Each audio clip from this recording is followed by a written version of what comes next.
good evening to everybody. My name is Kweku Bimpe, and I'm currently the Director of Communications for NPP UK. I'm quite excited about Bethel Multimedia TV for me as a Director of Communications. Good evening. I know this is our own very powerful station, and we have to promote it for NPP UK. You can find Bethel Multimedia on Facebook, TikTok, and YouTube. And so tune in for. Hello, good evening to everybody. My name is Kweku Bimpe, and I'm currently the Director of Communications for NPP UK. I'm quite excited about Bethel Multimedia TV for me as a Director of Communications. Good evening. I know this is our own very powerful station, and we have to promote it for NPP UK. You can find Bethel Multimedia on Facebook, TikTok, and YouTube. And so tune in for the most pressing current news, for all the bashing of the NDC news, for the current election news of the NPP, and also for up-to-date information regarding the party. Bethel is our own. Thanks to the owners of the brand, Mr. and Mrs. Mr. Jare and Mrs. Dombo. Thank you so much for giving us this gift. Bethel is one of our very own. Tune in for your most up-to-date news. Thank you very much. Mr. and Mrs. Jare and Mrs. Dombo. Kukrudu Eshi Rado Kukrudu Tinewaha Bethel Multimedia Bethel Radio. Thank you very much. Abba Abebwa NPP Ejuma Kukrudu for Ghana for Almuwo UK ni Amanoni in Europe and Ghana the whole world. Bethel to the whole wide world. Edamunyina ase Yesremo for Ghana for Ubenya Bethel wo Facebook, Bethel wo TikTok, Bethel digital platform bia Bethel ubeti omunka upe phone numbers upo website and your platforms ubenya mo programs in some no mo babedi mo djuma ebeboa Ghana ebeboa NPP ebeboa ya pomuden ni ya nkoso ebeboa ya amia project party na mane ama party na fani kuma prefa beyond even 2028 Bethel beboa ya meboa ni ya win general elections ya ba power Bethel be kan ho ama ya hihye aban ama ya ban beyond even Kukrudu Eshi Rado Kukrudu Tinewaha Bethel Multimedia Bethel Radio Abba Abebwa NPP Ejuma Kukrudu for Ghana for Almuwo UK ni Amanoni in Europe and Ghana the whole world Bethel to the whole world Edamunyina ase Yesremo Ubenya Bethel wo Facebook, Bethel wo TikTok, Bethel wo digital platform bia, Bethel ubeti omunka, upe phone numbers, upo website, and your platforms, ubenya mo programs. In some no mobabedi mutuma, ebeboa Ghana, ebeboa NPP, ebeboa ya pomuden ni ya nkoswo, ebeboa ya amia projective party na mane, ama party na fani kuma prefa. Beyond even 2028 Bethel beboa na meboa ne ya win general elections ya ba power Bethel be kan ho ama ya hihye aban ama ya ban na ya papa policies ni programs a ebema MP afani ntuma prefa etumpon Bethel eba beboa mo mi enko mpaye ma station bi yen support your programs wo UK ha wo ye program bia omodi anse obefre Bethel abe broadcasting abe kan wadwuma ho ama nsoso eni bibia akoyie ama Kukrudu Eshi Rado Kukrudu Eshi Bethel Kukrudu Bethel One Ashafo, me and the lawyer Charles as the NPP UK branch treasurer. And then with some dead then April, say NPP UK in your idea when it's a gift, away a Bethel Multimedia company or UK and Yaba. Bethel, you're in answer NPP, my fan and come about Efra, or communication, someone Ghana, so US, would be a person who project party would be a Bethel say, which me a yes, yeah, you will be a young dead. To say the programs in Ghana better so Jatia Kosi Tamwa, we say a capture power, Ama NPP, teaching 2028, I didn't say the same thing. Tina Mayanti, Tina Mayandal, say your Facebook, say your TikTok, say your social media, better so in a Ghana radio show, sister station in Nano, but better. It is I know this is a better number no ever. If one at the four, the lawyer Charles as the NPP UK branch treasurer. And then with some dead then a bro, he said NPP UK in ya at Decas when it's a gift, we a Bethel Multimedia company UK in a Hediaba. Bethel, the Oya in answer MPP, a fan and come apart our communication.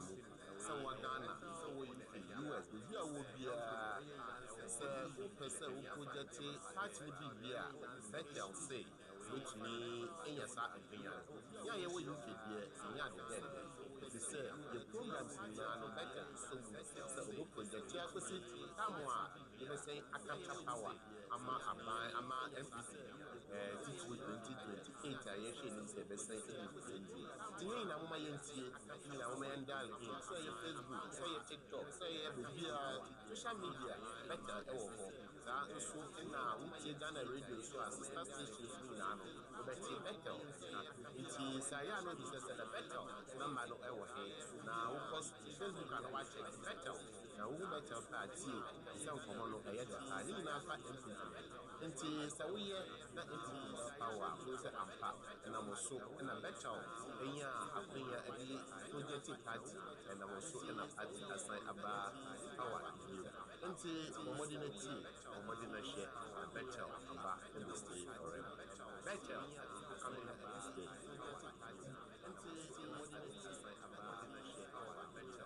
Let me appeal to you directly, my brothers and sisters who form the Electoral College, you delegates, carry the sacred responsibility of choosing our next leader of our tradition. Remember, the decision you make will echo far beyond this election. It will decide whether our party rises again. Let me appeal to you directly, my brothers and sisters who form the Electoral College. You delegates, carry the sacred responsibility of choosing our next leader of our tradition. Remember, the decision you make will echo far beyond this election. It will decide whether our party rises again or fades further. Let me speak to the danger of selling one's future for momentary monetary comfort, even from the very hands that have caused us our misery. Patrons, I implore you to resist the temptation, sometimes yield to monetization of elections. This cannot continue. We must break this cycle of manipulation. I want to assure you two things. When I'm the president, the first thing I'm going to do for the 5 northern regions is to move Ministry of Agriculture to Tamale. I'm also going to convert Tamale Airport. About 90% of Tamale Airport, we are going to use it for cargo terminals, because I saw vegetables on my way. From here to London Market is 5 hours. We are going to produce vegetables in abundance and export it from 11 p.m. by 5 a.m. is at UK and European markets. We are also going to build fertilizer plants here. We need a fertilizer plant in the 5 northern regions especially because of the nature of your land. We're going to mechanize our farms, our lands, and everything. But before we do that, we need a fertilizer plant here. And Tolong, you are very close to Tamale. There's no difference. So take advantage of what I'm telling you. Go and look for a land. I need 40,000 acres. and challenge me if I will not be able to do it for you to see. Whether I win or not, give me 40,000 acres and see the factory I'm going to put here with the farms. A piece of advice is that me, as it stands now in our political party,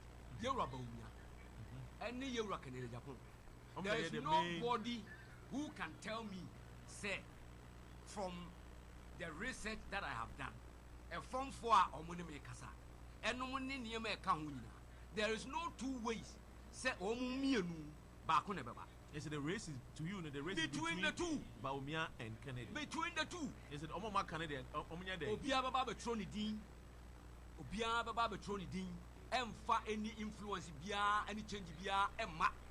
But a honor and Mimi for say, we need to be very careful of how we handle that particular part. Okay? Sekekamin because I'm command for media, and I have started preaching this in every chapter that I go, programs that I'm going, and I'm lobbying people for them. Send ye bit me achieve I'm about to say. A coming because Nippanitam Bia make Biamanu America say a dear rubber umia qua. Usha terrain no pa ye de qua comfort over 2 million votes at the Ababonte. Say Omumetwaba my. Now, parliamentary seats are ya luzu. Set Nina Samra back. Na yentimi Nakakra and Fantoso, not young from we. Uko fire Canada Japan out the bar. The same thing applies. Eti nipa baako ebetimi abed ma ni muso rally nyina together hwentokwa pa ekosunya baby people but na say pa utie social media atemdidie pa nkofo di na wohwe pa sesenia nkofo si attack each other from different those two camps yawo nkofo mu yawo pa nkofo di kasa the pain. And you share how agitated they are. This is a religious attack. I say move into religion. I say move into tribal. It's getting muddy. It's getting muddy. And I think, for me, if there's any election that is going to be so powerful for us to think about, it should be our national election, which is the national executive elections, from polling station to electoral area, constituency, and then region, and then national. Because you see, the idea you lose election win unless people don't want to know the facts. The whole of the polling station structure was broke down. The electoral area was broke down. The constituency was broke down. The region was broke down. There was no any unity there. There was no any enthusiasm behind a regulation partner, a national executives, you know, a regulatory and so was a regulatory, a national party, you know. I mean, look, me kind of crack in and you're about me and my idea. I don't know.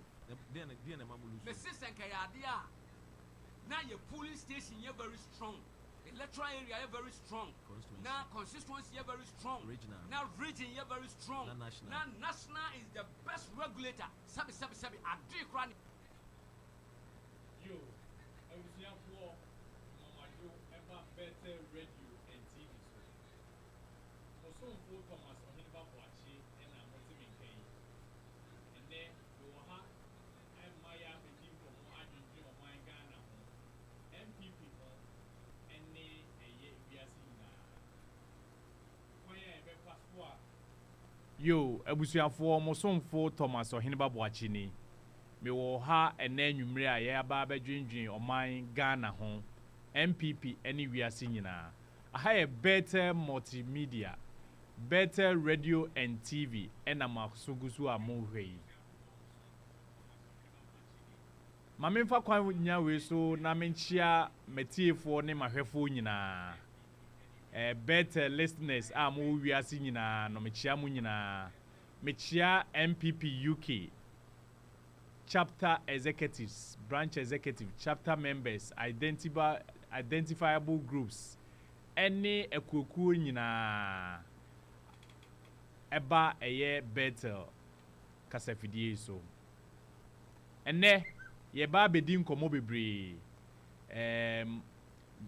die wo ho ba ko pa ene ye bedi nkomo ene se me ne adwuma wura omo bie Bethel no ebedi nkomo na ansana no ma memfa ye sponsors a omo bo michidom entudwa eye Livingstone Healthcare omo ene bo michidom emma me ene enwumre ya menemo ekasa ewo ha eye Livingstone, yes, Livingstone Healthcare omo ena ebo michidom se ope adwuma ye se ye care adwuma ena opa ya ubenya bi ofre Livingstone a ubenya omo na ne omo di nsawoso se eye living care personal care eye dementia support learning disability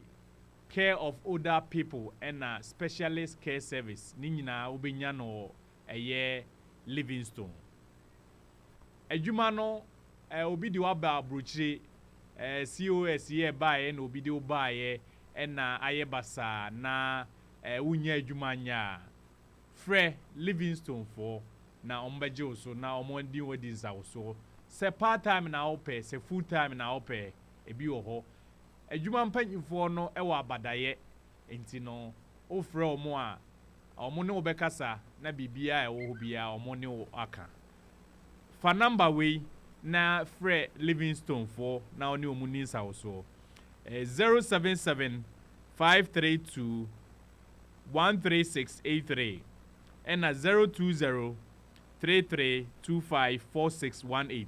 Me says isubiem 077 532 13683 and no your mobile number. Saso na ope line so a 020 33254618. Livingstone or say passion for quality and dignified healthcare. And there many adwumayefo no adwumawurafo no ebedi nkomo about Livingstone. The etosu biem a omoso yasene ema ye boy chidom ene enwumre programming eye Atalia Nursery. Yes, Atalia Nursery. Eye nursery sronko a omobie ewo eye Boramwood. Na enya asem ketwa de ope bia se opesa ode oma eko na yehwe omo ema omunya nimdie bia wo ye adwuma unya time na ope baabi de oma kwa eye Atalia Nursery ewo Boramwood adwuma wura no chese nanimu te owa abadaye na ode oba so koho na se wonhwe oma na ti se wa na wohwe oba no nimdie bebre omo ye creative arts and crafts, outdoor play, basic maths, and expensive expression and designs.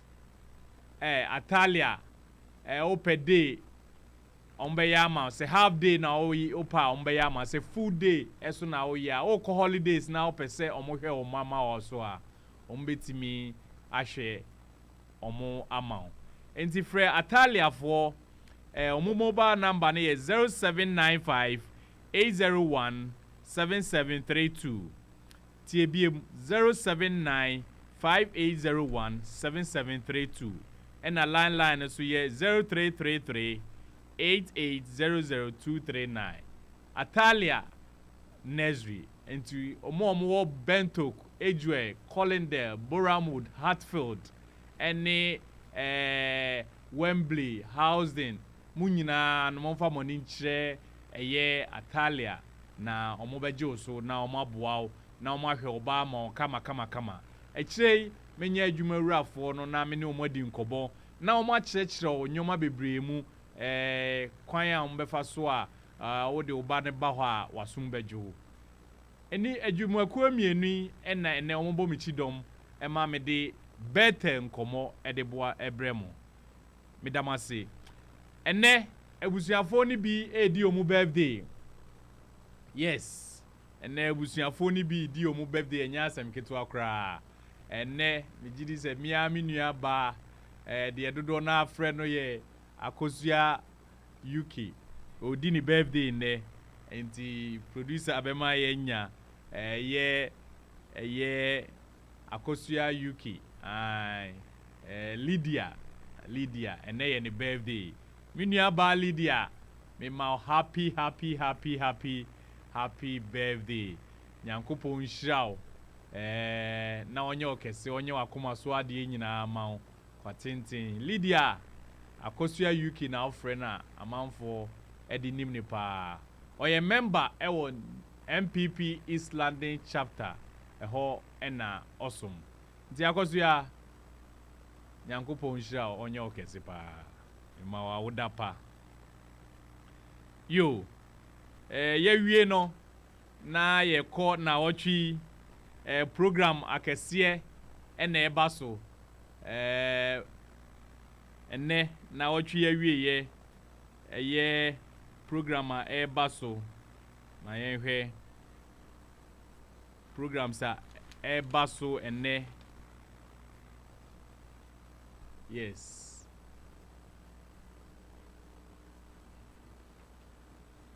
programs eba so okay ene mamenko enye ready dia mamenko newspapers no so na yes yenko newspaper no eso ene newspapers yes bedwa so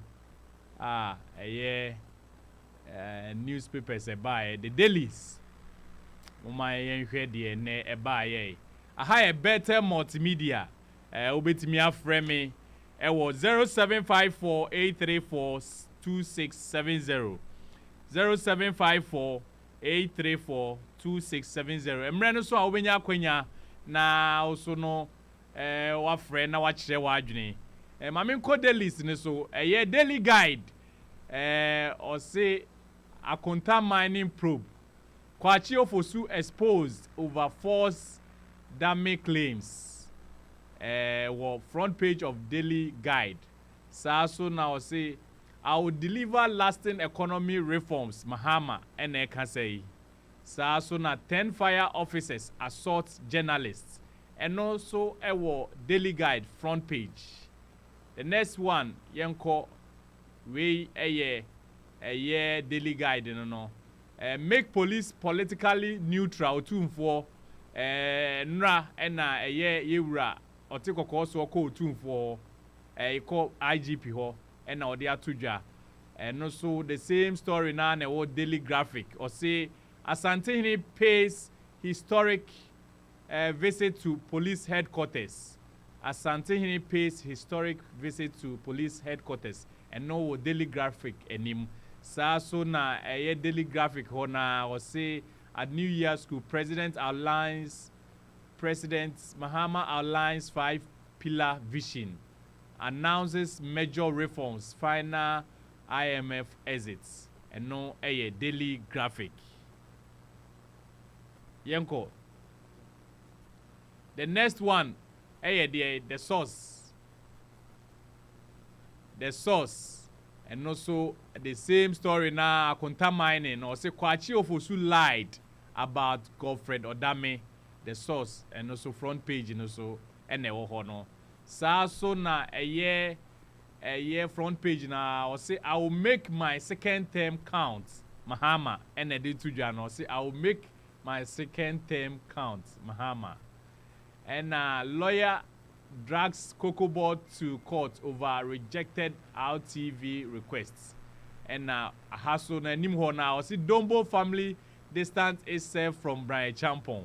And running story say the Dombo family backs a year Brian Champon. And the source also the about see Dombo family distance itself from Brian Champon.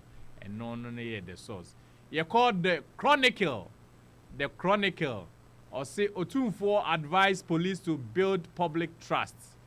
Or take also Ira.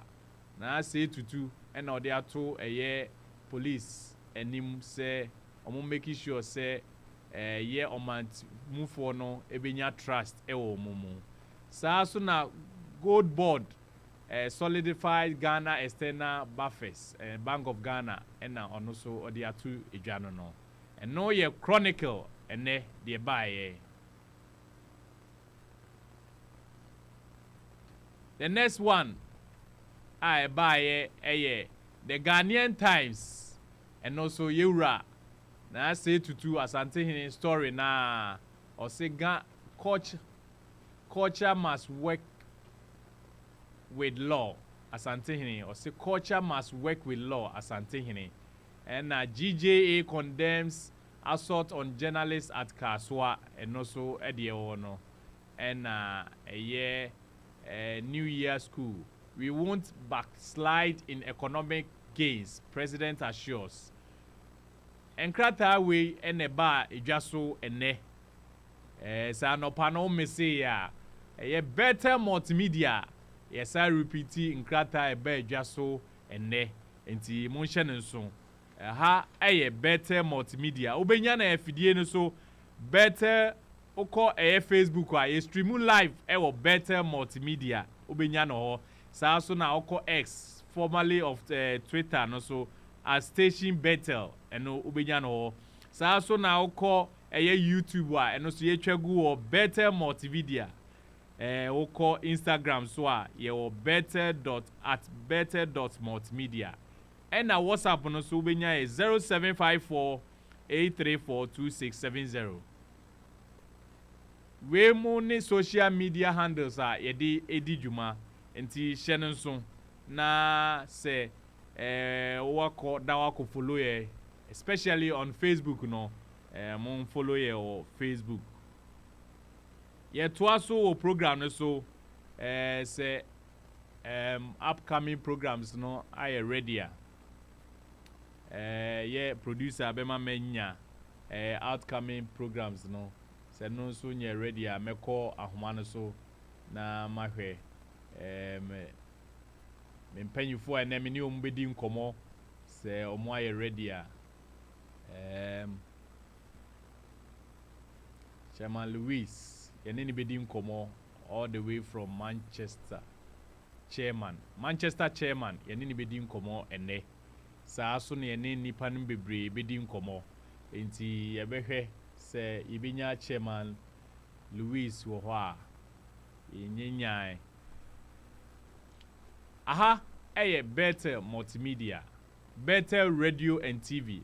Enye no nko an ye wo ha opese o record enwumo a oba ha se ya ibenya de ama ye oba bi kesi a obetimi a record enwum saa so na ope baabi so na watwa mfoni photo studio kama pa so ha eno so no obetimi aba no abetwa mfoni kama na de opese o de ye bia no obeye Better Multimedia de wo program na se entutu machine nyina mra ne make cover ne live ma wa akwanya wo ho yebetimi aba ne aba be ya ma enti bibia ni a frɛ adwuma empanyifo na ye ne oninsa wo so ofrɛ me kra so ohene baboachi a ye ne obedinsa wo so 0790403268 ana se ofrɛ me producer the don a ono so oni obedi ensawoso okay upcoming programs are eba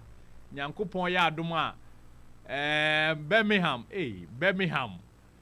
Birmingham for musi yentijai Birmingham for si yentijai na no meme dey twa mu ya na omo ye omo end of year party enti no musi nyankopon ya adom next month Saturday 7 February Birmingham omo ye meeting chenchirinche pa omo chapter monthly meeting no general in the omo the party but nyankopon ye adoma February no and na omo omo monthly meeting face to face meeting from enwumre no nsia kopem no nkron 6 p.m. to 9 p.m.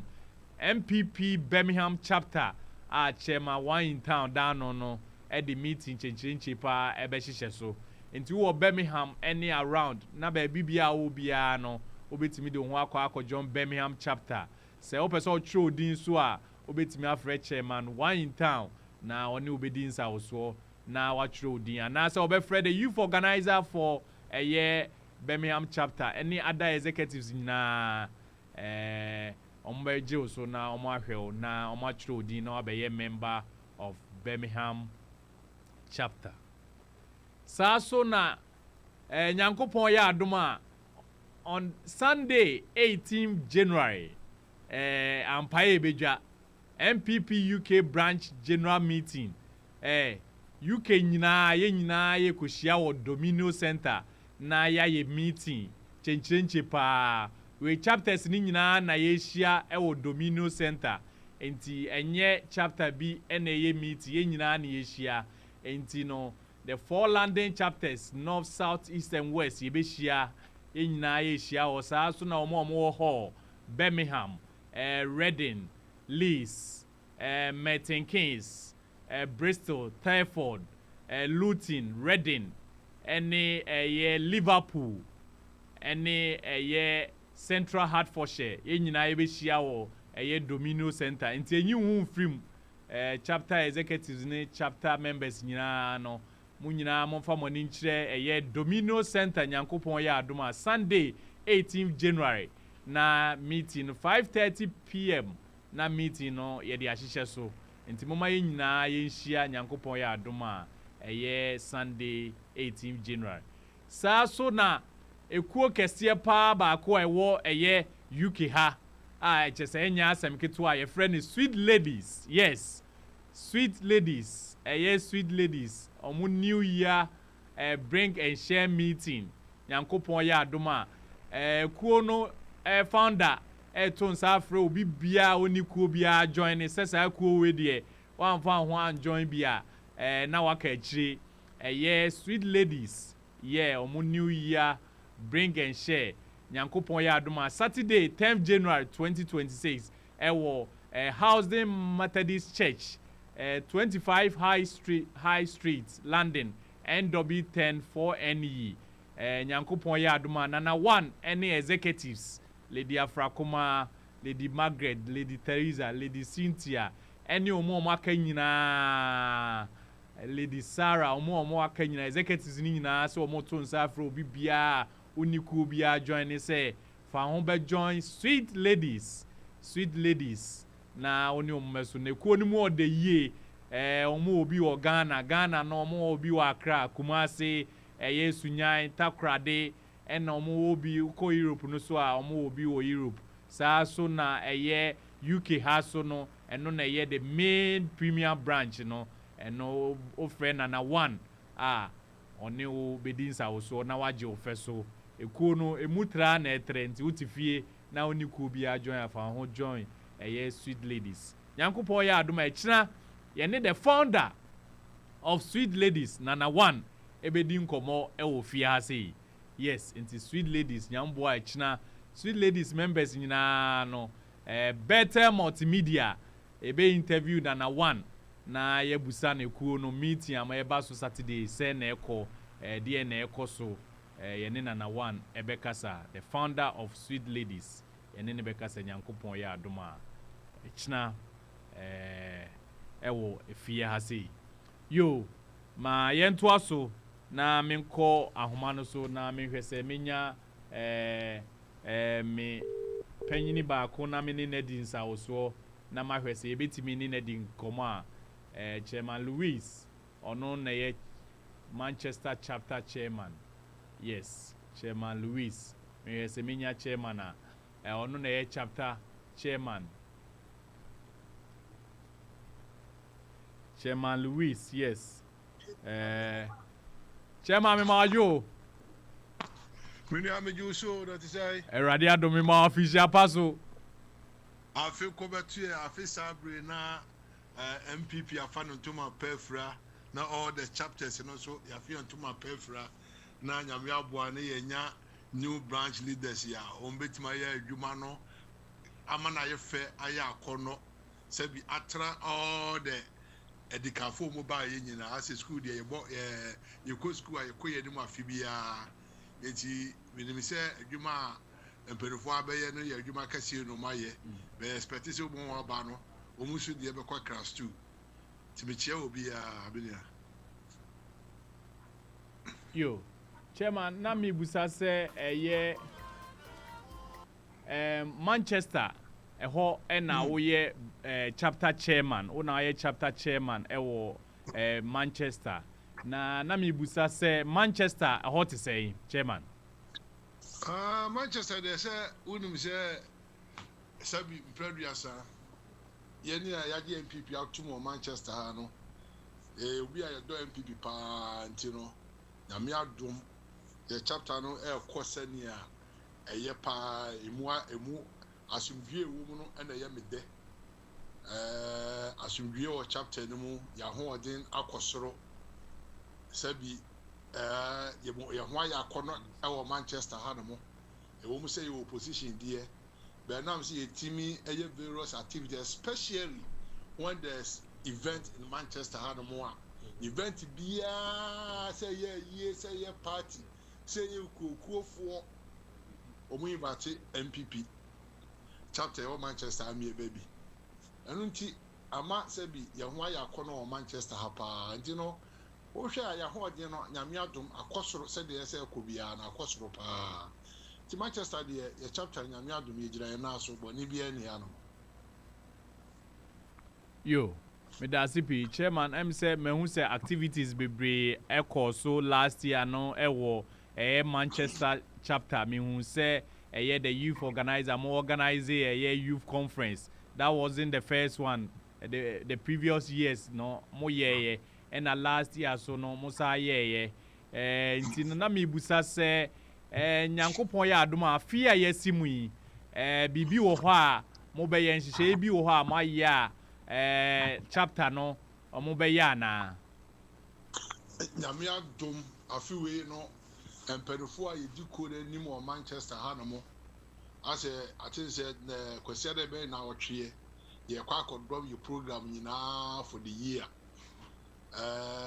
ye wo hihye mi as a chairman no wo hihye bibibi wo metirimu a me de kwa akoto me executive onim ade ba ko a menta nye se me ko a me de madwene ebubu chapter no eni ana mo bia me tuo bia no nyame boa no so me da ya be frame executive na me da tuo manim sa afiwe bi madi oni epese ye obi so obi bi opese ye kan wo ne yedi nyina agu nsani ani ne ya hwe mu de ahoɔden betimi aye etimi as a chairman mo no ma ba mi no ana miensa bi a epese afiwe ye minim sɛ koshi a the youth organizer owura da sebre also de ne de beba organizer also de ne de beba ti be je sa adwini we nyina bom ewi ani ehu se o afini nyina ye oboso maako dumienu emudodo se ni betimi de use organize any party activity wo mu na agi tuma ne yi mba miensa na anan ne ya am na ye fe na ye hwam say we obi aba oba be hu sampa Manchester ejina na so for past 4 years that I've been a chapter chairman that's what I do. I've never take a unilateral decision and now a program be am kwa me dem next say program na pese me ye ade bi am pese me ye bia me frame executive wo ni na ya dwere ne hu sisi nti no and now say ye nyam ko ye meeting no e pese ye kwa the whole program for the year nti no meeting me review most of the activities in Chile now but I'm telling you when we meet consider be na otwe me nu na otwe a me say program bi e be hye bia no e be program a de ye chapter be ko da nimu pa yo chairman me da CP a higher better multimedia radio and TV chairman ha de ye ofie wa onua baako na bie better multimedia nti ha de ye ofie da ne da bia wo pese oni ye di nkomo no akwanya wo ho a obetimi aba na ye ne wadi nkomo na mimusa o say o new year message wo pese oni eye chapter no ne members eche ene say bi wo bibia wo pese wo kan e de kire eye Manchester chapter members any NPP UK nyina and we will Canadian come fan here Emma the owner of the better radio and TV station I think say o ma ya de papa yes say nyakopon say o ma radio yi enyini ko nanim na ye de bewura party we ka ne wo a lot of radio net TV and ye koso ko di komo be fe be mi nu ana fe be nu ma na nsi especially e ba power yi all this TV station wo UK bia no mo bo a branch ni bia no e no promo kura a wunya wo mo enti na Nyankopɔn aboa no waka ye nua ba akwa akoma na watima hyehyɛ afidi ati sei na the whole world baby a wo bia wo pɛ NPP ho asɛm atie na obetima anya atie free ha no mo a yentimi mfa wo mase dani enti me gina me nua mu na ni especially NPP fo ye wo branch na ni maka sɛ nyame nhyira wo mo na ɔma adwumadi a mu die na enkoso especially wo nso Yakopɔn ma wo suru nyansa na obi ma wo nye obi a wobɛka no korɛ na wobɛtimi di radio so akosi mpepɛ so a ɛbɛka sampa radio yi ba ma NPP sɛ ɛbɛyɛ NPP bɛnya faso bebrebe every radio so ntin me da wase bebrebe na me new year message am pɛsɛ me de ma ye nyinaa ye NPP fo sɛ ye nyinaa ye na Nyankopɔn ase sɛ bi afi nyinaa no watima ma na kɔ aba na ye nyinaa ye da so te ase ye asɛ last year ye mu bi ba ko nipa mienu ana mi nsa bi firi mu de na so dodoɔ no a no Nyankopɔn timi bɔ ye ho ba ntie de ase da be ma no kakra me pɛsɛ me ka kye nyinaa sɛ 31st ayɛ isuo kɛseɛ bi ne ye na ye kotwa na isuo ni sɛ bi yetwa ne ya ye beti ba kɔ pie atifi ye twa ne ye so a isuo no beti ma fa ye nti ye ku ye nim a aka bɛ na ɔtwe miɛnsa ne ye kotwa asa nsuo no me sire nyina sɛ na ye fa hoɔden ɔdɔ anigye nkabɔ mu kasapa ne na ye so ye nsa ne kotwa nsuo no yesim bru nsuo ne kupie nsuo ne ja ne nsuo na afa ya ɛbɛma hoɔden foforo asa ababa party ni de ambɛsɛ me sa ka kyerɛ nua no sɛ mo ma ya mbɛ mu bebrebe ebi sɛ unwu ya unim de obenya ana NPP so sɛ bi opposition di ye anya de ye nwanwa bebrebe o because any party timi gina ye na so a wo bob do mu a obi abeba so ye try opposition for 32 years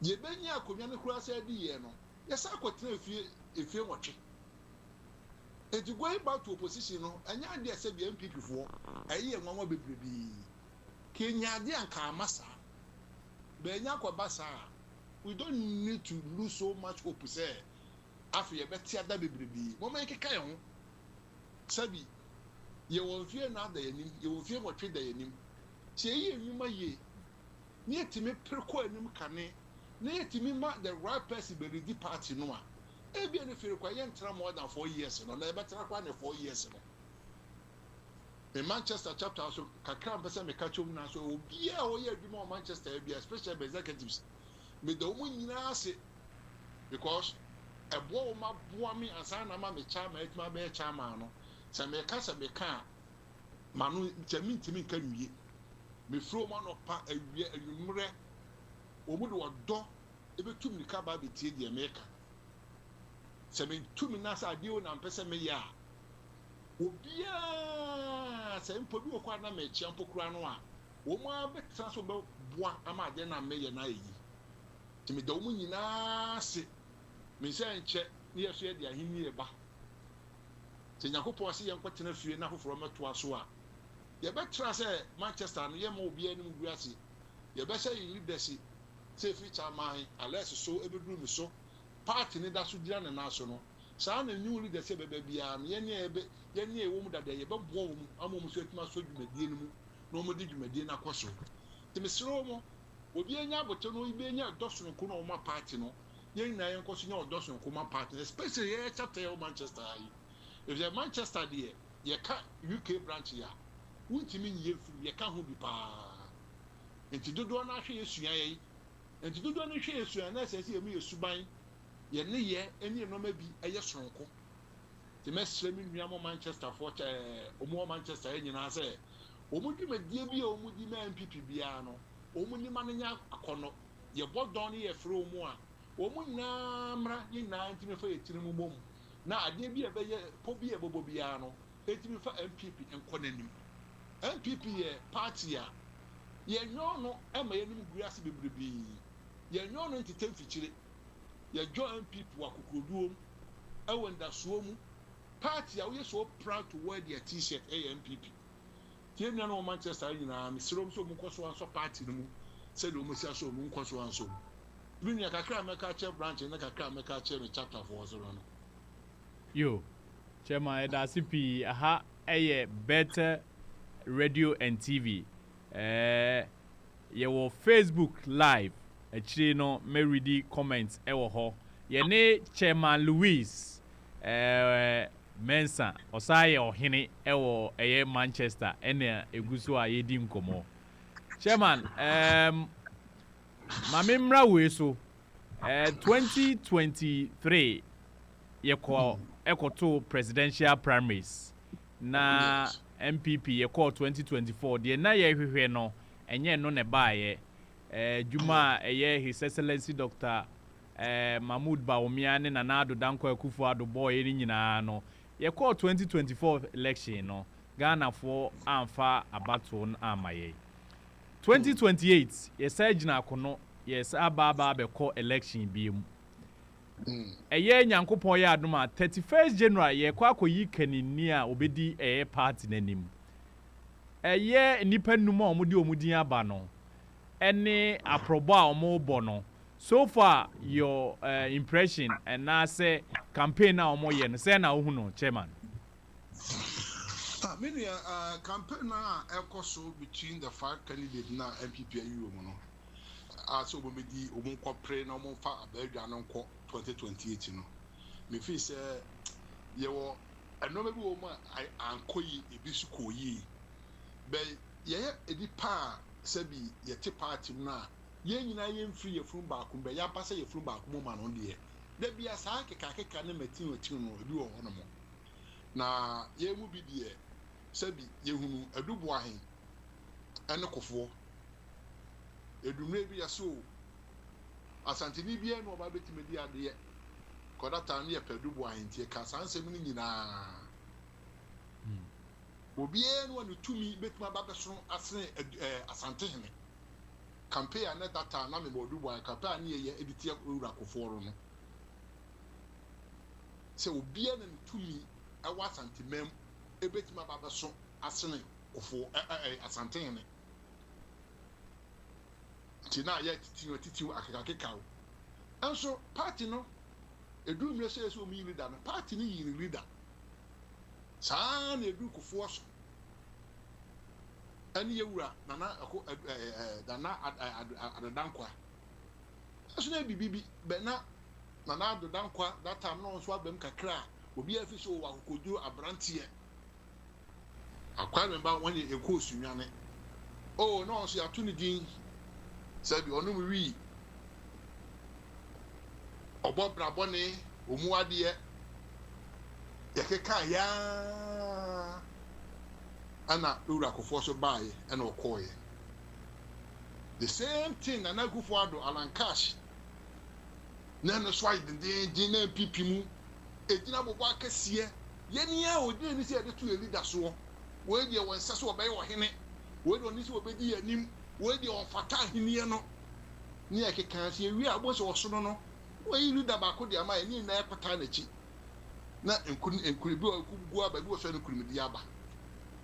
Ye na ye hu 2023 ye course we party mu aso abo wo so no ayi ni pa so wodi anim te du ewura mahomba umua yakopon boa no ama ono so ye de ebedi anim e wo bi se yokokon no anye yi yame aboa ewiase nyanko na ewie ye enti 2026 ye sa ko yi aba ye kwa koto e sabi obusame a because nipa mienu ena ejina wo na so pa despite say nipa no mu na obi ase obi a o party fufuro bank say bi ko wo obi a wo so kase pa so e yira ba ko pani ebe yi no be ba ko ebe yi so hwe sesi a so say bi yewura Bawumia ane yewura Canada Japan omo mienu pa na say bi omo ntamo no nsema kase supporters ye di akire nsema kase ne keka na etore bia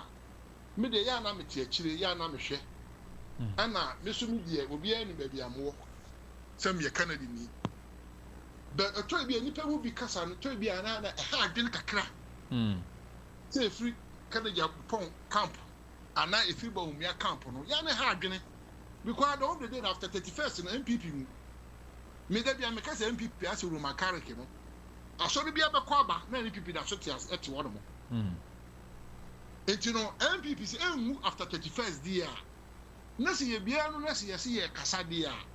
A dear Timmy Casama man, how part in the sa. Ultimately, Yeah. Said the yes, you will be baby. There be 19 over the view moon, yeah. Maybe a do wine no for.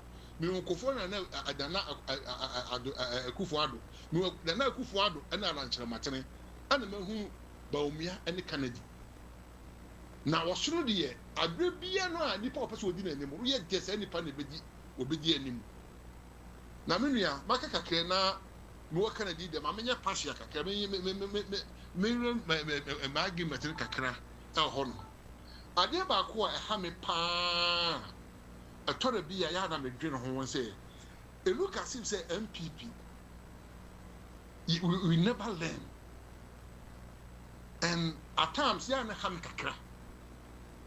Because at the end of the who say, so for food now go the whole world, and yet African go the whole world will be any one more. What election? No or no party, no, any other party, no, you know, the difference 1.5 million, over 2 million difference. I will tell you do this 2 or 4 years. Now what 10 at any panel if you ever win here. The first time will be a Benin India, Benidia, Warmono, then the pay got about 600,000, 600 million, and a Kotwaba. Actually, Pacono got 10 times, as a different 500 with me BT. The whole Africa, Unya baby as Ada. And she, Debia Mecassa, you Rabaumia. And yet, your pet and one yano. The 10 your politics. But because when you say, when you dear what be better Uganda and I effect. But the circumstances that we are in now as a country, you know, and the no circumstances will be better make them and Macab say, within 4 years. You will be better about the yen, the part 500 2,000, no 2 million, no Rusu Yano. I'm a say the part 2 million, that's I have a 12 on the back. I'm not your plus one, and they are near election. Until I say, will be what Baumia Bacata, so you have found 4 years. Yes, Uncle Tony Beam. Not another 4 years be with that none of what you be. Chairman, what people put that. Chairman, say, O Canisa Aswa, O share His Excellency Dr. Mahmoud Baumia. What deep party Nechi Eswache since 2008 and another Denebaye. Onena Boa Pro Akogana Yina 2008 and ye 2012 Musa Koye and no copy Supreme Court 2016 on any Koye and Oba 2024. And say, oh, can I so dear? He has been on no so you'll be a Ghana for no or you'll be a Ghana for Nimni Pass. No, I'm not saying anything so on your proud. I'm not, that's not what I'm saying. I'm talking about say. Who the panel wouldn't call a party you know honor wouldn't call less within 4 years it will be 2 million and now 1.5 whatever number it is. It is unlikely. So we'll be to me the 4 years at tennis adding over. And I'm going to give a typical example. When we beat Mahama 1 million votes in 2020, Mahama Yadia Paying Nakoyam CA. The Papa Benny who said, what you might send up from 1 million to 500,000 is wow. Don't why are they? Because it's not easy.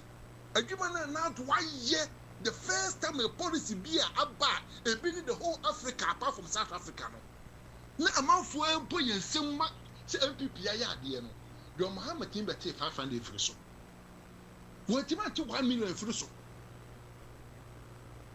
It is what won't be a part to crown one said the crown wow, and no but 12 be 2. 1.5 million, not 2 million. We'll say, what the obey to be the 4 years to pay. About the years any panel for the ornament, and a party for the ornament. So I'm not talking about the propriety of Yerabamia. He is popular, he has the wisdom, he is a very good man. But I'm talking about the reality on the ground. And now I did be in favor.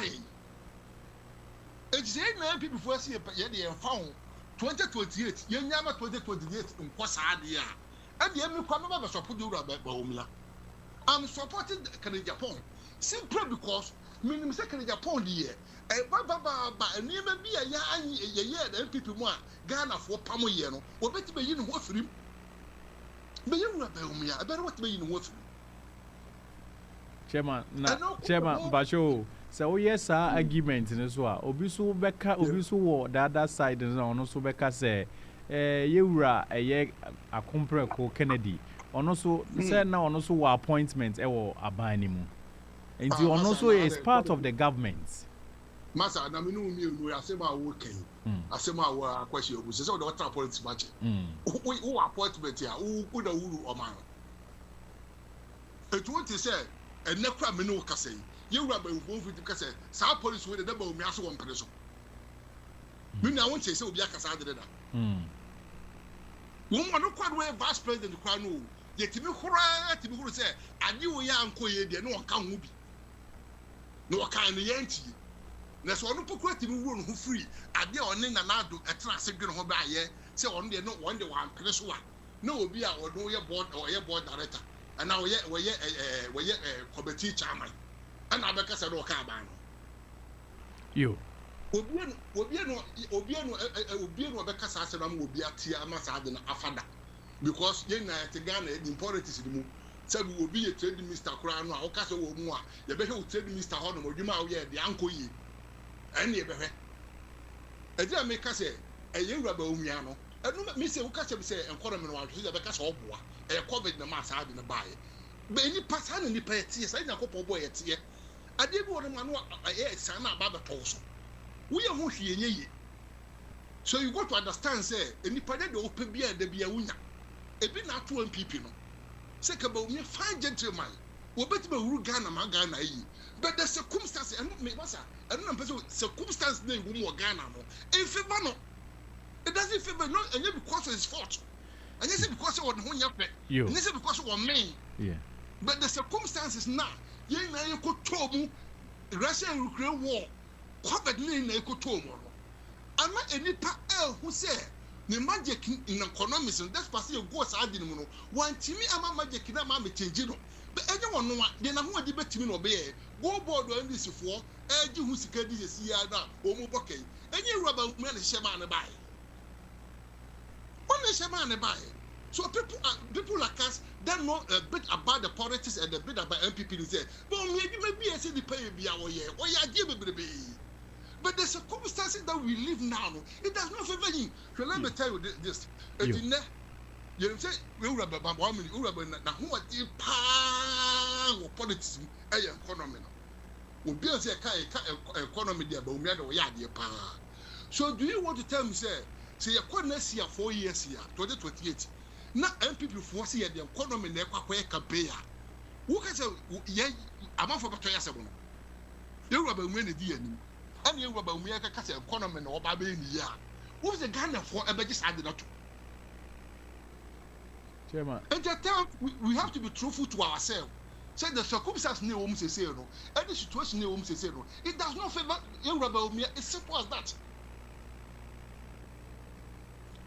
You, Chairman, medawasi na measure da pebre na mama wabaha na mama ada camp no so aba na yedi nkomo na obia ka de onim ene de obetimi aye de ne candidate eka ni nyina no ye be ma akwanya na no me ne operations for Dr. Bawumia Ekasa George Kwatin nyankopon ya adoma ichina ye be hia no na ye ne di nkomo enti ha de yitie afane afanyina na emre no so a tu ahene ne asi ahene fo a mbe take decision no on the 31st January no omo ediato aha ye Bethel Multimedia chairman of an hour dance na akọ in 1 minute mbacho. Yeah, in 1 minute me father when they make can say ye na abusua ba ko ne ye dwon na ye busua panyin se bi watia ne na akiri e je se ye obi si ade ye bi si ye busua panyin anan mu sabi ye nya afa ne ye be ko ntokwa ye na ye ba e bi ma ka de nti a wo candidate ofisu obeti ma won ne ani de nti a wo candidate obi fi se won ti me won ne because in politics you know power and will be here. I don't need somebody to be more wisdom and put me in your position. I want a fool to be my president. I want to be in power. The power that I need is not about the personality. And to me, the kakra meka say, "Mama, you know, so osono na yesom no, ma me Jennifer the catcher me, maybe a foot to me. Say, Luis, I want you to always worship the elephant, but not individual. But the answer no to me team up to date. And yen to me, so many papa ko pe o NPP. Yes, some osono no. Now I believe says yes, some osono no. That's NPP be free on to my perfra. Yami share will be Yo, that's a chairman, a Luis, Owusu Mensa, Manchester chapter chairman, and Motin in Kano. I had a Bethel Multimedia, had ye chefama, ye kaha near kaha, and the Aquenya Biana, Bibina, Peso Becan, and also no Aquenya or obey me afre or 0754834267. Now do I drink Jabba? And chairman, and Yankupon Shah, you best Akasabi, Yankupon count by. Yo, me call a Facebook, Namako ready a comment. I will Facebook, a Bethel Multimedia, Facebook, me who say a man for a lie ye pa, a Jeffrey Dasibre, a Brantier, Manchester Youth Organizer, me who say na, and a chairman Casano or lie. Saso na Jacinta Ashley ono so hey or say Bethel Jacinta na or say Bethel has come to stay and Louis or say bro keep up the good work. Obet me the message no about Facebook. Obet me so the message about WhatsApp 0754834267. Now also the wajun chaba ye beken kan na ye di unkomo na yahwe de ewo ho mame hwe se metimi anya ofoforo ewo ahoma no so na ye di nkomo na ha eye Bethel Multimedia ha na Ghana kasa enche bia ye ne the owners of Bethel Multimedia ebedi nkomo na omo so die nti a omo bia fidie no ye ne omo edi nkomo sa so na aha ena Ghana ekasa Bethel or say yesu ye die Bethel Radio and TV or say yesu ye die obetimi the message na ba Facebook making kind e dia ma WhatsApp so 0754 omo so dwumadie e Livingstone Healthcare omo na ebo echidom ene a ye di dwumadie e bre o sa so na Atalia Nursery omo so ebo echidom a ye di dwumadie e bre mo ne no. Yo. Aha. And then me producer the Don aboa me ye pa ama eye comment e ba ni nyina no metimi akenkan na me de ama etiefo. Ma me nko ahoma no so na me hwe se menya ofoforo na me ne di nkomo a aha de obetimi afre na wa kire wa adwene ofra be ma akwanya na waka wasem na de o ka bia no so no yeti aha e Bethel Multimedia amenko yes producer betimi aboa me na menya eye etiefo ni bi na me ne omodi nkomo a obetimi afre na so de wadwen kire aba e wo 0754834267 enche bia adwumayefo owners of Bethel ombetrase na ye ni omo adi nkomo ansa na ombeba no ma yenko commercial break 1 minute emra na ye ni ombetrase in the next 1 minute ye ni Bethel mpanyifo ebedi nkomo enti ma menko break emra me ba ye ba beto aso aha ye Bethel Multimedia.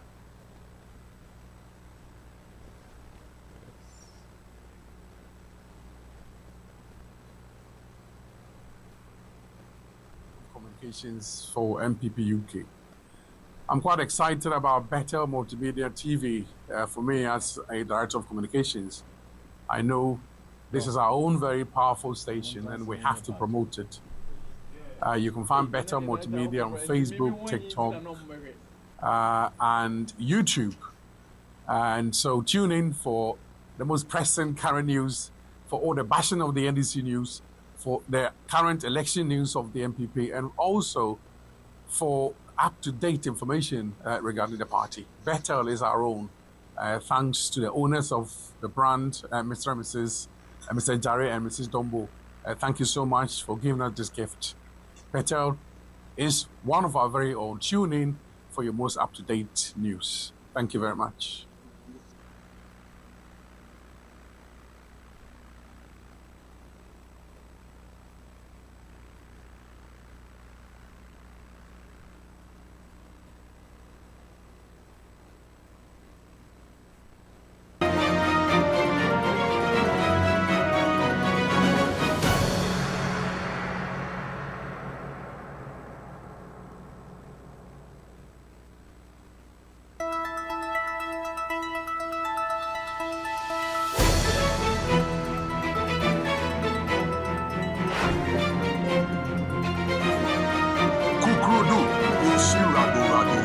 Rado.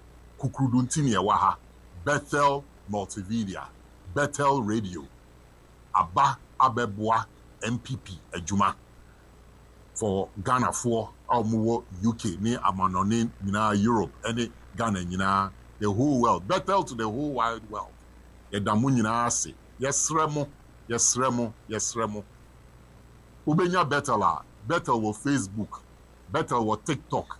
Bethel wo digital platform biya.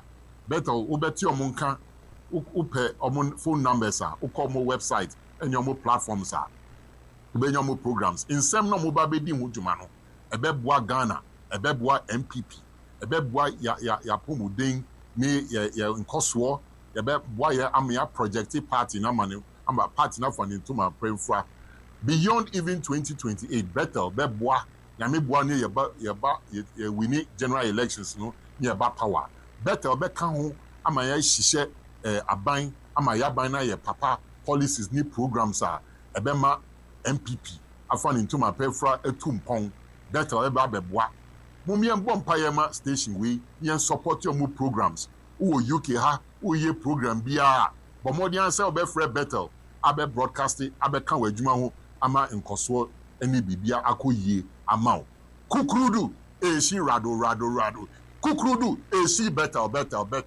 kukrudu Bethel na eko bedasipi nyami.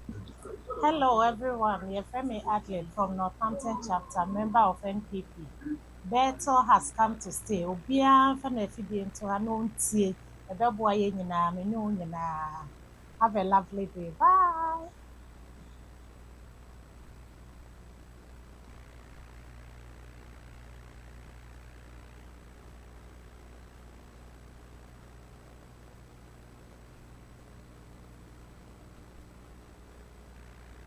Oh, hello, good evening to everybody. My name is Kweku Bimpe, and I'm currently the Director of Communications for NPP UK.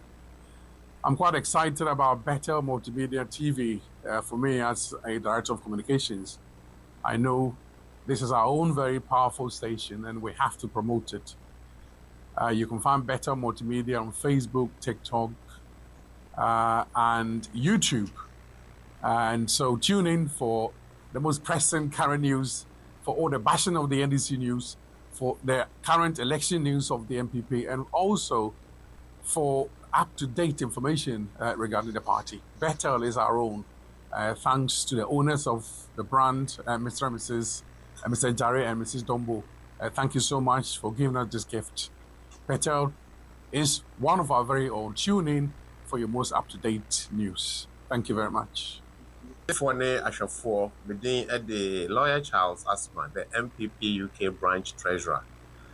And then with the some day then a bro, if you say NPP UK in ya adekasiye, when you say gift, now we a Bethel Multimedia company or UK in the Ediaba.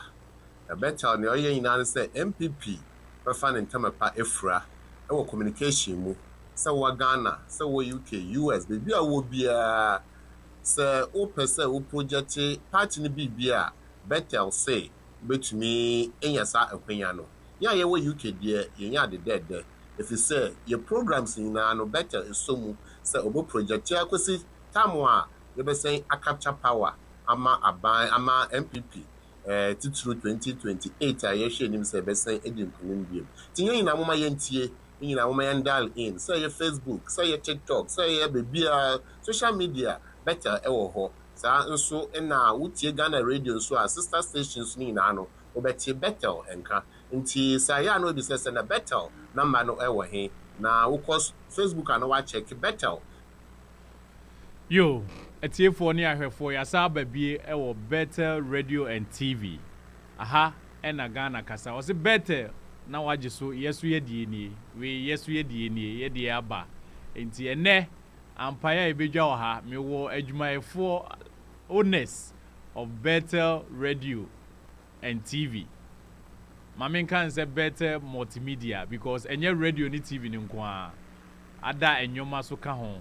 Ɛnɛ ɔmbɛkyerɛ mu the entire omo ebieye botaye etechiri ene eye sponsors so eye Livingstone omo so empanyifo eso ewo ha sei mame ko eye Honorable Richard Ejare mema wajo esa ma official pabiem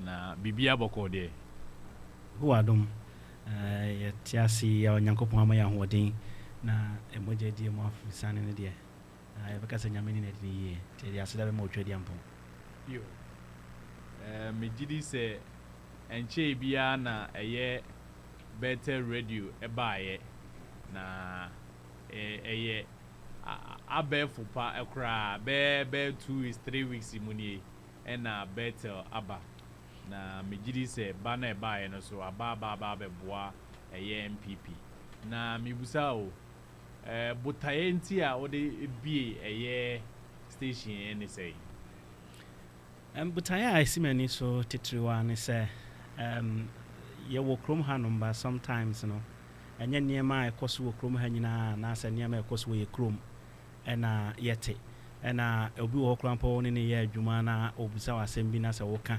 na they still have the reflection of say ye da so te apatase ne sa niema no entino the ba mitrimu and say through this no ye betimi aka ye kro no ho asem ye bedi ye kro no ho adanse ne be ka ye kro no ho so asem a kire nkofo mu krom ha nyina enye ye krom fo nko a ne ye krom fo so mu ha na bibi na ekoso wo fie no mpese mu hu na omo so ombenya na life na omo so atimi a kire wo madwene wo mu yo enti obi bebusa say there na inspire o to say obebie a TV station ayade a dama koma so say bibia ekoso ewa abrabom no say nipa ehunu na onya omadwenkyere wo mu a say omo kasa na say bibi koso a wo kyere mu a omo te ase yi because ye kromu no saa eniema no ni ho nti no enipa bebrebe niema bi wo ho no ma ekoso they don't know na obi kono ko kansa me kyerɛ omne to omutirimu a de nipa ne ka kyerɛ omu no eno na omafa to omutirim omu be make decision bi be wie omu be wie no then they realize the impact of that decision na omu making but that time is too late if we take in our last election into consideration in 2024 yeah and futuro bebrebe na ndc for to go yeman for nani emom kokoto aba afi omuto aba ni wie no omahunu say now no MPP eya ban papa omuba omunya the perfume because MPP be ebe bia omuja legacy but NDC ba omutiminja legacy bia ento homa oman no enti we munyina na mdwene wana msante dia me decide beba na ya bo ye MPP hu dawuro a kyerɛ amansan ne Ghana fo nyina ne ba bibiara Ghana fo wo bia no na omahunu MPP fo mo ba de omoye na mo na ye bo ho dawuro no ne mo no so ne nkofo bete na ombehunu na omohu say yes ampa de omo kan ye no korɛ NDC ba omo si galam say omo ba stop it ba omo ba omo ama na ye west and at time MPP was so no because omo was changing to omo kran crofo na etu no more and say ba ye no na ye blame say changes ne ba ye no look nkofo we be as say no mo ko school na omunya adwuma ye omutimi ko free SHS ye omode bae they say sangrofo nyina omunya sa school ni bi nko they say omunyina no omaka omutetifie nurses sa omuwie ye wo say ye station wo mo ba bi no omunyina tetifie omunya adwuma ye and this enka aban no e continue sa free SHS na aban ne de bae no na plan no mo de to ho no ko mo continue a megye se nka be benefit ye kromofo no ba ya mbɔ ho dawuro ya mankrofo hu ne mebebe o mo ye sa ayi what is MPP for buy sa technology ayi o mo de buy now we Ghana na kasa ne nia to manufacture our own drones what you say ye te bi wo henefa you see ayi what they say engineering no akọ the highest level IT has grown what you say and as you see ana ofre obi wo Ghana see they know more about IT now before it wasn't like that what you say and you know these are some of the things that me buta and say me de ba na se bibia ye bo or amamu papa NPP ba o mo de ba ye bo ho dawuro abrani nyina kire ye mama no a me giri se beboa na ama future na ye ko make selection bia and ye call for election a ya take for MPP yo aha aye Bethel Multimedia Radio and TV eye adwumawura na ye ne kasa Richard Ajare na ye ne kasa no mebusa biom to set up a media house no enye easy na mebusa say what are some of the challenges mu in the initial stage nene Sammy, what are some of the challenges? Well, setting up media is not easy. But in all, no, if you commit yourself to do something, no matter how any challenges about way beyond, because you prepare for it, then you'll be in the position to deliver. There's been so many challenges, as you can see now, and now we need more hands in the media aspect, in the IT part, and then people that also would deal with the photography and the rest of it. It's not easy to get the personnel, but we are still working hard and advertising. And I can't say anything without the name of Julius Mayer. The Don. He has been a contributory factor into this. I mean, day and night, we've been talking, arguing, and all these kind of things. But why are we going to go in live, all these kind of things? But now we are here. This is what we wanted to be. We are here, so we need to put our heads together, bring more people on board, and then we move on from here. And it won't end only just the confined space that we have here. We will extend our wings where we will have representatives nationwide. That is the plan. So if you look at the logo that you can see there, you see that it's got the whole like a world map. Yeah. So as things goes on, as time goes, we will expand to all these areas where we will have our rep in all locations. Yo. Really, my membreki producer catch him saying Yankupon Yaduma 31st January. Ye be to abano. Aha, Bethel Multimedia. Ye be funny live. Na bibia analysis ni bibia no. Ye be ba betransi agye adwa na de ekoso Ghana. Panie top form kra na. Ye be ma ye Ghana for so aswati. Ma memra subi na menko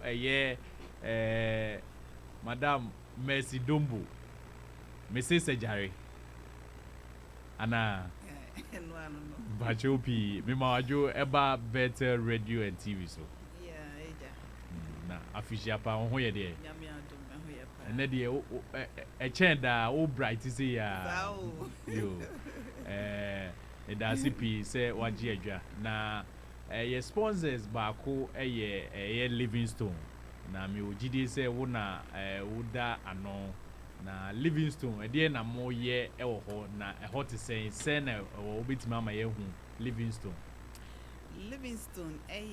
domiciliary care agency yes setting it up since 2012 the agency before yes setting it up ideas was brought by my purposeful husband, Richard Ajare. Or the by na me feel so diagro because not only care me mona na me carer. It's your baby yourself, Messi K Juma de Juma, and ye Juma Besson or Crum ha. And to know me person me setting it up. Me feel so diagro, a crack or crazy a company no and a dean no or na doors will be an SLT no so Livingstone will be the name and a de so and to work as a grow yegusu sa kakra 2018 and a juma ne epeja and a juma ye share yare for fee as osha people encrofu nyini ni pay nyini dodo na omo koke home Benny home care, you say a impenifoy do no pese omutno one fee. So we are promoting that so people can live in their own homes and still receive care as they need it instead of going to a care home. And yene council no work contractor, yes, send the carers to individual various homes. Send a human city and so no. Obia ne care package. Clients be a one care package in the city. And you know, obia so on individual needs. And the carers ne kwa no more and a juma ye de bois make us say UK are mine. Yes, answer the bois our employment mu. So be a pay juma or ba ye the money you crum for you banner say will be a juma be no pay ya no oba quine papa swa or the back room hand. Yes, so it me one man it in the I can say that we also contribute towards the economy and the employment growth of this country. Obi bebusa say challenges been a year Livingstone mu efesi we gidi say obi wa wo no be afre na means me man na what are the some of the challenges are ekoso ewo Livingstone na year how the mamo yeah but that's ejuma idea so we can say obey without challenges there now is very stressful in a sense say nipa ho adwuma na nipa ho adwuma enye easy clients ne bi wo hono ma okwa they are very troublesome they obey pia you can never please them on be raise safeguarding against carers ne call to attend to them omudi omatem but ni nyina chire no ye training omo say you have to accept who they are na deal with the situation the challenges ne be the bebre clients who ejuma neni so no di watamo pamo I don't want you back kera sorry now or say me home fam memma ejuma no dum the phone so we are always alert ye ntime that end that deep you have to be alert because I was so sure who say omo omo fie because we don't have we can never be there to monitor them unless we go out to carry out spot checks so no doesn't happen now. I will say you monitor them through the system. Into our system, I me monitor. I say care away, client wait time near wako. Intuition on clocking in an hour free. Sometimes we're free or monfa. Then we just a one call. So you have to look for a cover immediately. Sometimes me and Kasameko field. Sometimes directors also could be or more office no. They are aware until beer misbehavior. We have to go because we have a duty of care. Until one koya, then the pay or the hot, the care needs are not met, there will be an issue. So how do you overcome them? So we always by overcoming them say you a plan B. You were a carers, you put them on standby as well. Into such impromptu cancellation bar, we reach out to the standby carers. Whereby say be a mood delay, we can go and start the train or not on Maba. So we always have a backup and no any boy. Who say much will be or say passion for quality and dignified health care and care. Obeti much rim kakra. Passion is say mo bro say juma wo ye na se unni mo bro mu. There's no way you can do it. Say many carers here have it to say a monthly meetings. I've never missed this out. It's almost anti-message with the vulnerable people.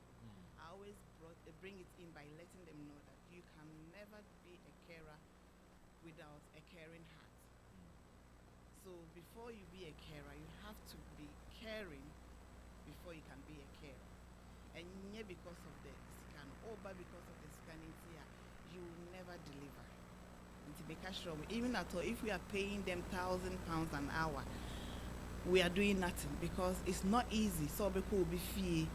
Now I go home a deja or paper sebi or Jan and 9 hour paper is a very difficult task for individuals to do. And you know, without a passion you can't do that. And where we say about dignity, now you treat the person as your own. You consider yourself to be in that person's shoes and now to be like your relative. How would you like to be treated? can be like mother taste. How would you like to be treated? Say wo ba ne no a ana say o ma me ne no a wo hu nipa ne no a na say asoma obi so nkọ how would you want that person to be treated? The moment I wadwene mo say nipa we no ohia me mo, you would treat the person with dignity, and you care with passion as well. You know, and not a day in issue because we've been in this job before and we know how it is. We were both carers, so we know how it is. So, Internet Fire slogan to be a passion and dignified care. You, you know, Mami Musa we. Nano yeti se COS ne ho nkronibans ensem aba na Mami Musa ye Livingstone ze mukuta lines ribi ana se nipa dodo sei na mowo ene nipa dodo sei na COS nse modi bi ba ya nipa dodo sei na munya akwanya de boa omo hemfo na mutimi de boa omo ma omutimi ba ya no mo ba ya no so no omo ye adwuma na na aze bia omo afimu ana aze senate so is the deal we be sasem we be sabi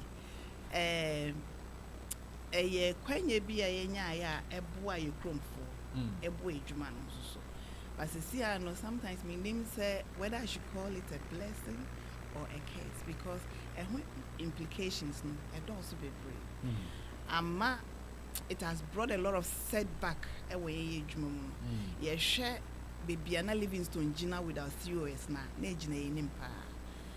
COS in my no. Now we used to have about 400 plus service users with no issues. Now your employees was about 200 plus with no issues. But COS in the buying say you feel say this is quite a media you chrome for brand based experience and issues na na war without COS we said do na na omuye adwuma maye no omo adisua no na enkwan ni yi so records no was an issue but COS no omo buy no they are already educated, some of them were nurses into omo ba it was very easy for us to induct them through the process and improve your documentation and so and no there's a say and no am be boy e fa bi so e be boy fa bi so no I can't say we've regretted, but we've done it. Yet made the Nipa 130 plus and a bar.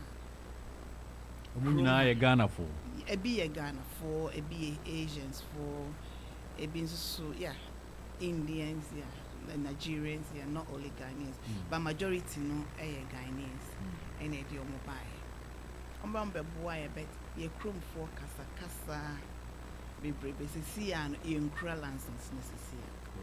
In Kralands, but you go so air say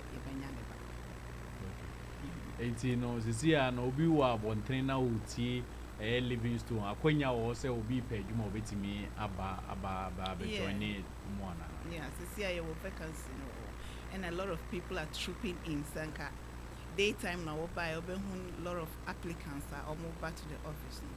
They are trooping in to register because you revoke you may not be able to keep our sponsor so if it's an expire they have to look for a different sponsorship somewhere else but so visa that we are active and we have the hours yes we can keep them until person stay they are still staying with us. Those who want to go they are allowed to go until so and yeah searching say stay if you feel say baby or how or time soon say so move on and you can move on. You ma memra Mr. Jare so minim say Livingstone for a sponsor Bethel. How is the combination and the way sponsorship no almost so no send a Bethel so muno and I say nipa ba ko aye omodia nti no bibia ye send na etiem pa shobi. Well, in yen emomu in particular there, yeah, no, we ye do mobile and yankase ye do mobile ya restrict ye catch almost say wabano opportunity ne ba ma yehunu. All we need from you is you give us either a month or 3 weeks notice, and then you're free to go. and then if you live within the terms and conditions of the organization, then the policies and procedures will apply.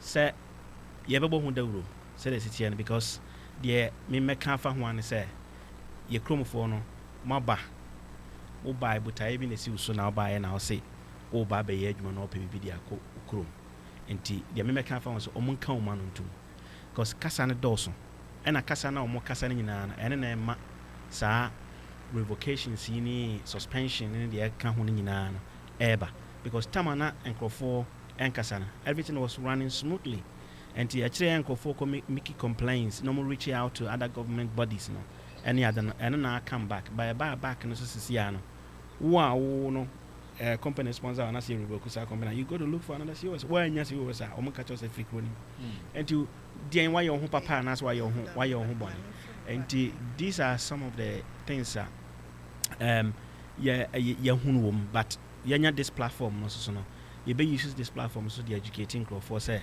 munya bedru ha mon come on ntum ye wadwuma ne pe usika na de obotaye si wani so no na wahwe se bebem than say companies that don't buy na it will be their target or it will be them destroying the company but we so a company they want me and say no but one kasa na abesa because at the end of the day no when I was ko chini ko pebi na sisi ana so sa suba no mbada na dinti no obi kura mpo na obusa na so woni eso no obi pa ko hwe ayi ko mo portal atum say o anso obe o kan o say oni bi dinti because of ayi wanya gise nipa ni nimu pa ansa na watima ka che o say okay me no be because nipa no so oba na obesa dey another problem ayi dey abreno many other providers I know mo ye adwuma ayi ni mo ye na fofo no makasa obi ho no dey obetima kan che plain say me will be wo pa ba me be ba kokura me wo kura na me enu am wo I want to get rid of them so and these are some of the issues and so ma ba no mo develop mo ho na wo plans biana this is the time obey but don't destroy somebody with information you don't have because it doesn't help because at the end of the day we be abe ko biano o ma be busa for evidence no mo busa for evidence na evidence is also given accurately then where do you stand and ade ba ko so American say omo ntene ma bi ase I had the policies and procedures na ye adwuma ba omo no ye krom lifestyle na wo bia ma no so do pe bia no wo ye no ene no mo ye ba ha no kwasi bro ni wono nim se bibia obaye bia no nim se dipa betima fom tin wo atro bibi dia ye dey ya to ho enti no so wan ye de se wo ye na saa emra na ye dey aya adwuma ye won krofo bi edom ba ye mo adwuma obi wo no ye se client ye wo app itimi monitor even location what they clock in and out na itimi hu ba bia wugina obi hu so obi te basim and so no clock in wa bra client ni fie ni ba bia ani pa no clock in na and bia and the sane ma we nyina na emboa so and so no okoka obi wo no a fa ho time but you hu sana you have to follow disciplinary procedures and yes so na say wo kokko pay dwuma ba in future so they will come and request for this and if we give it to them so it goes against them and you know kakra meka on one says see ano yenya sa platform we so no ye banam so ne dey educating crowd for say omo ba so ma ba yo modwuma omo hwe so nye omo adwuma na omo training adwuma de be ma omo no nye ne ye na omo make sure say adwuma no policies and procedures so be ready at the say excuse me to say this own bible they have to read and understand it because omo entiasi ni no bibia wo chechema choma is very difficult and these are some of the challenges but there have been, as Mercy said, there have been a positive part of it. Like if you come and you see some of our recordings, everybody come, everything is detailed, they are happy about, not like somebody write 2 or 3 lines and then that's it, and it doesn't mean anything. So yeah. Thank you. Mamemra Mercy, what are your short and long terms? And more person more expanding on location, or more person more DB and now say send a more person more in terms of offering care no more person more expanding no yeah put in and say we just don't want to be limited within dom care try to register with like supported living elderly care and expand it wings to other boroughs at the moment 4 active barrels NAA Juma. 4? Yes. Makumako 4. NAA Juma at the moment. But our biggest contractor, Water Forest. But Yegusu. yegusu ebo ejuma say yebekọ miamia ntino. I see. Maku 4 barrels ya. Okay. Ejuma. Yo. Mami Musa ofana we for listeners or more near more mutie.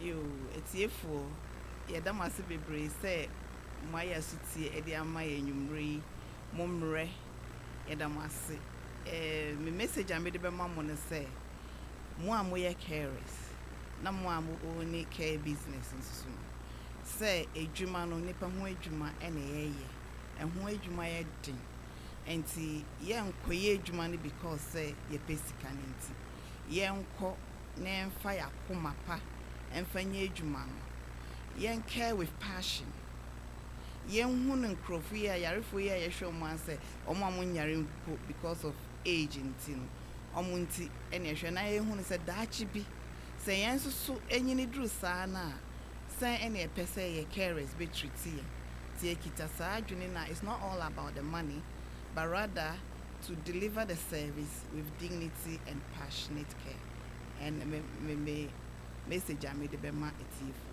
Yo, me that's it. My member, Mr. Richard Ajare. So, what are your message or advice for the young guys? And I say, yeah, I'm person who enter into care. No, they are some now because Okay, thank you for this opportunity.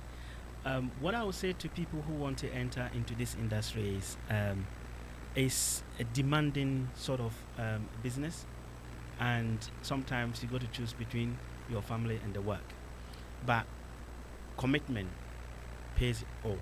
So if you're committed to your the job and you have passion for the care job, then you can go into it. But if you don't have the passion for the job, I would advise that you look for alternative, because the way it is, if you don't have the passion for it and you don't have passion for human beings, then it's a wrong sort of business to go in, because sometimes you will get a distressing sort of information from some of the service users and then also some of the family members that you will sleep and it will still it will be the back of your head. So our advice is a very sort of a growing and lucrative business, but I won't advise anybody to go in because you want to make money. I'm not saying that you cannot do it. You cannot still do it, but you can get somebody that also you can open it, and then you can get somebody who has these qualities to manage it on your behalf. But you still have to monitor it, no matter what circumstances it may be. You still have to monitor it, because it's not easy. You can see that all the time you come here. We come sometimes in the morning, early morning, 6 o'clock, 5 o'clock. We are here, and then we leave home to our home about 9, 10, sometimes 12 a.m. So it's a very demanding job. So if you want to go in, you need to have what do we call it, the passion for it, or you can get somebody who will do it on your behalf. So I would like to ask, what message you would like to send to your clients, partners, and the wider community?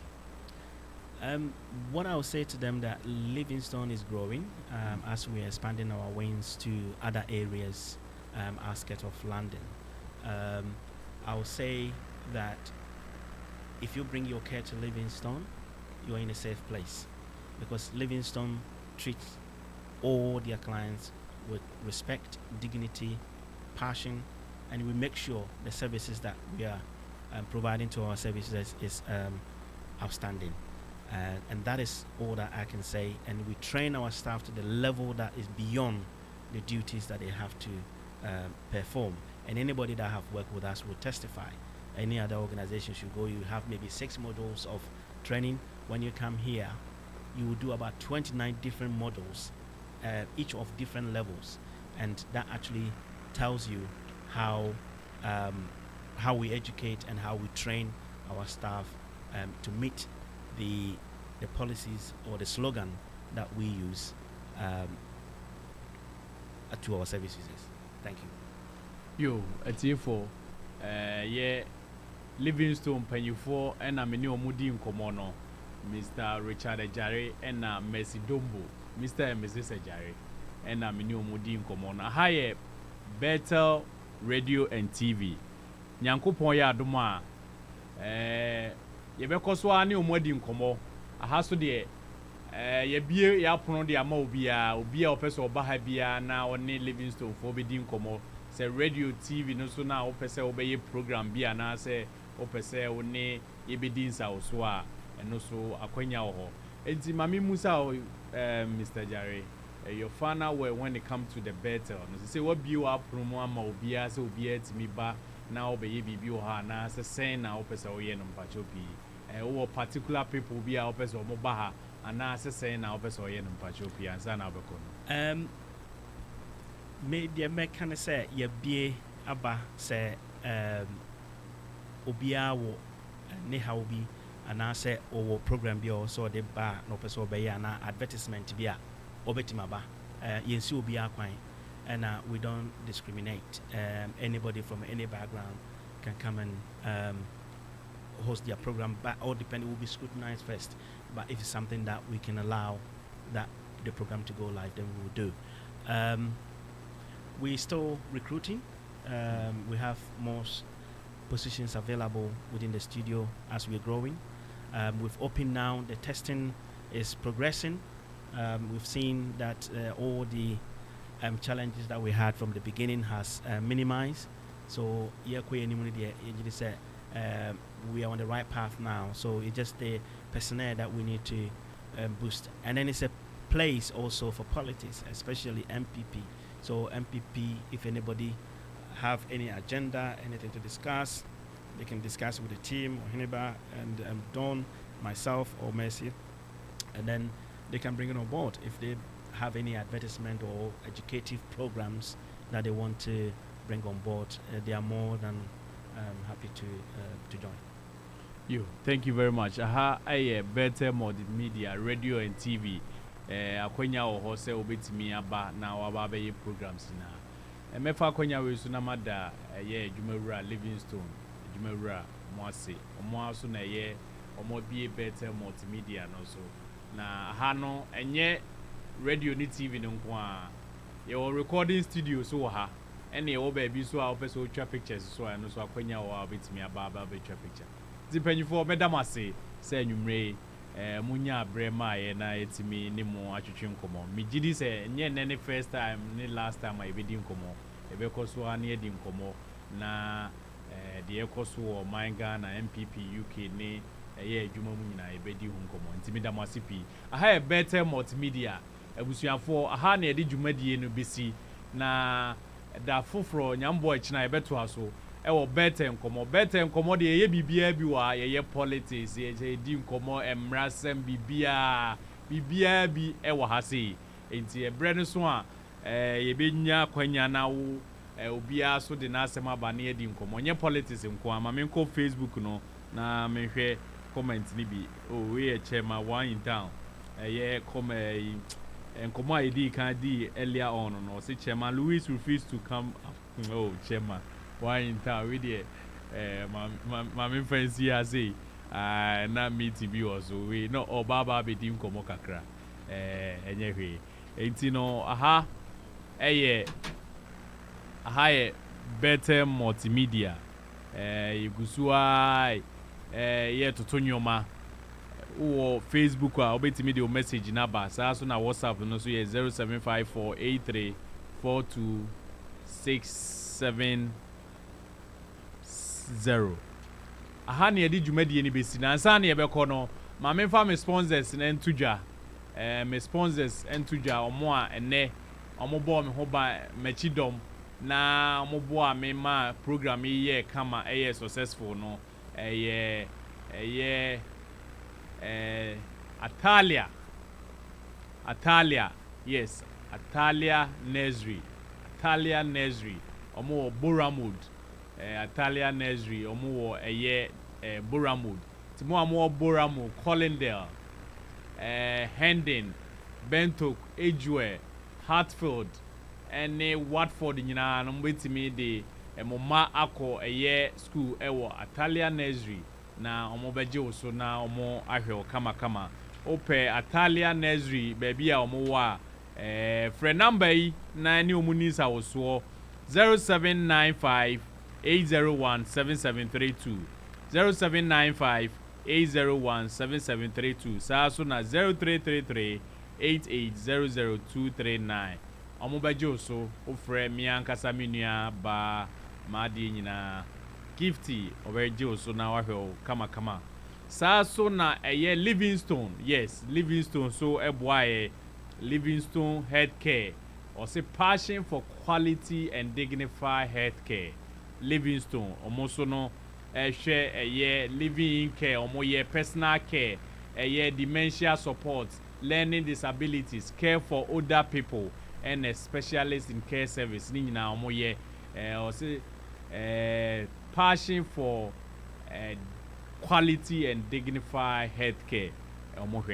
Friend number we 077-532-13683 077-532-13683 and as 020-3325-4618 na oni omuninsa woso aha ene edi dwumadi ni besi me producer ene obo mi chidom the one and only Julius the Don obo no homodi yi pa ono na tintin fidie ni ma bibia so kama amemfa nchia we so nkoma no na menchia obibia ohwe bia NPP UK ene chapter executives ni obibia na menchia miankasa medofo adwoafra kuma Mona Lisa samra meka say ohwe me enche bia obehumi nyankopo nhiramo enne aha na yedi dwumadi ni besi yakra mo Bethel nkomo Bethel Multimedia yesu yedi ni midamase Kukrudu eshi rado Kukrudu ntini ewa ha Bethel Multimedia Bethel Radio Aba Abeboa NPP Ejuma for Ghana for Omuwo UK ni amanone nyina Europe any Ghana nyina the whole world Bethel to the whole wide world Edamu nyina ase yesremo Ubenya Bethel wo Facebook Bethel wo TikTok Bethel wo digital platform bia Bethel ubeti omunka upe omun phone numbers uko mo website enyomo platforms ubenyomo programs insem no mo babedi mu djuma no ebeboa Ghana ebeboa NPP ebeboa ya pomuden ni ya nkoso ebeboa ya amia project party na mane amba party na fani tuma premfra beyond even 2028 Bethel beboa na meboa ne yeba wini general elections no yeba power Bethel be kan ho ama ya hihye aban ama ya ban na ye papa policies ni programs ebema NPP afani ntuma premfra etumpon Bethel eba beboa mumien bompayema station we yen support your programs wo UK ha wo ye program bia bomodian say obefre Bethel abe broadcasting abe kan wadwuma ho ama nkoso eni bibia akoyie ama Kukrudu eshi rado Kukrudu eshi Bethel Kukrudu Bethel na eko bidasi pi nyame hia mu nyina